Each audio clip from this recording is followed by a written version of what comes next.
2026ஆம் ஆண்டு மே மாதத்திற்கு தீபா குடும்பமாக உங்களை அன்போடு கூட வாழ்த்தி வரவேற்கிறோம். இப்புதிய மாதம் ஆசீர்வாதமாயிருக்க உங்களுக்காக நாங்கள் மன்றாடுகிறோம். இம்மாதத்துக்கான வாக்கு: தடைகளை தகர்த்து நிமிர்ந்து நில். பிரேக் ஃப்ரீ அண்ட் ஸ்டாண்ட் டால். தடைகளை தகர்த்து நிமிர்ந்து நில். நீதிமொழிகள் 24ஆம் அதிகாரம் 10ஆம் வசனத்தில் இப்படி படிக்கிறோம்: ஆபத்து காலத்தில் நீ சோர்ந்து போவாயானால் உன் பலன் குறுகினது. துன்ப நாளில் நீ சோர்ந்து போனால் உன் பலன் அற்பமானது. நம் வாழ்வில் துன்பம் பல வடிவுகளில் நம்மை வருகிறது. மன அழுத்தம், சோர்வு, வேதனை, பேரழிவு, வியாதி, பல்வேறு காரியங்கள் நம்மை உலுக்கி பயத்தை உண்டாக்கி நம்மை பின்வாங்க செய்கிறது. சில நேரங்களில் நம்முடைய முயற்சிகளையும் அது கைவிட வழிவகுக்கிறது. உறுதியாய் நிற்கக்கூடிய திறனை அது பலவீனப்படுத்தி குறைத்து விடுகிறது. நம்முடைய விசுவாசமும் எல்லா நேரங்களிலும் சோதிக்கப்படுகிறது. ஆனால் துன்ப நாளில்தான் நமது உண்மையான பலன், விசுவாசம் உறுதிப்படுத்தப்படுகிறது. நம்மில் யாரும் அதிலிருந்து தப்பிவிடவும் முடியாது, ஓடிவிடவும் முடியாது. அது பெரும்பாலும் எதிர்பாராத விளைவாகவே நமக்கு வருகிறது. சில நேரங்களிலே எதிர்பார்த்தாலும் அது நம்மால் சமாளிக்க இயலாத நிலை குலைய செய்கின்ற வல்லமை கொண்டிருக்கிறது. துன்பம், வேதனை பற்றிய நம்முடைய புரிதல் நம்முடைய இருதயத்தின் நிலையும் விசுவாசத்தின் ஆழத்தையும் வெளிப்படுத்துகிறது. ஆண்டவரோடு உடன் பயணித்த ஆண்டவருடைய சீடர்கள் படகில் ஏறின போது இதை அனுபவித்தார்கள். அவர்கள் ஏற்கனவே ஆண்டவருடைய அற்புதங்களையும் அவருடைய வல்லமையும் அறிந்திருந்தவர்கள். ஆயினும் புயல் எழுந்தபோது படகை மட்டும் உலுக்கவில்லை, சீடர்களுடைய விசுவாசத்தையும் உலுக்கியது. அந்த தருணத்தில் அவளுடைய பலன் அற்பமானது என்பது வெளிப்பட்டது. அதுபோலவே ஒரு பஞ்சம் ஆபிரகாமின் விசுவாசத்தை சோதிக்க போதுமானதாக இருந்தது. துன்பம் நம்மை பாதிக்கிறது, ஆனால் அது நம்மை வெளிப்படுத்தவும் செய்கிறது. தேவன் நமது போராட்டத்தை அறியாதவர் அல்ல. நம்முடைய துன்பத்தை முழுவதும் அறிந்திருக்கிறார். உன் கால் இடற அவர் ஒரு நாளும் அனுமதிக்க மாட்டார். அவரை பற்றி கொள்ளுங்கள். செழிப்பிலும் துன்பத்திலும் அவரே எல்லாவற்றையும் கட்டுப்படுத்துகிறார். புயலை அமைதிப்படுத்துகிறார். சீடர்களை சென்றடைய செய்ய அவர்களுக்காக தண்ணீர் மீது நடந்து வருகிறார்.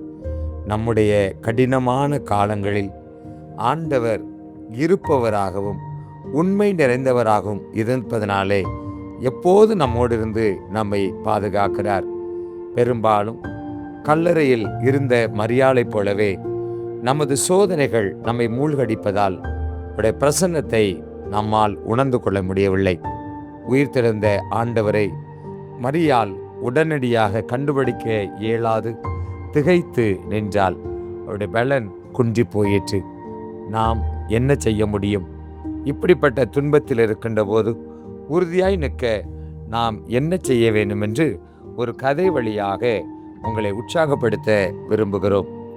கிராமத்தில் இருந்த ஒரு விவசாயினிடத்திலே ஒரு வயதான கோவேறு கழுதை இருந்தது. எதிர்பாராத விதமாக ஒரு நாளிலே அது கிணற்றிலே விழுந்து விட்டது.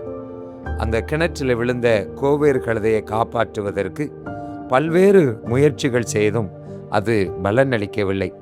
கடைசியிலே அந்த விவசாயி இந்த கோவேறு கழுதையை காப்பாற்றுவது வீண் என்று முடிவு செய்து தன்னை அண்டை அயலகத்தார் எல்லாரையும் அழைத்து அந்த கிணற்றை அப்படியே கோவேறு கழுதையோடு மூடி விடுவதென்று முடிவு செய்தார்.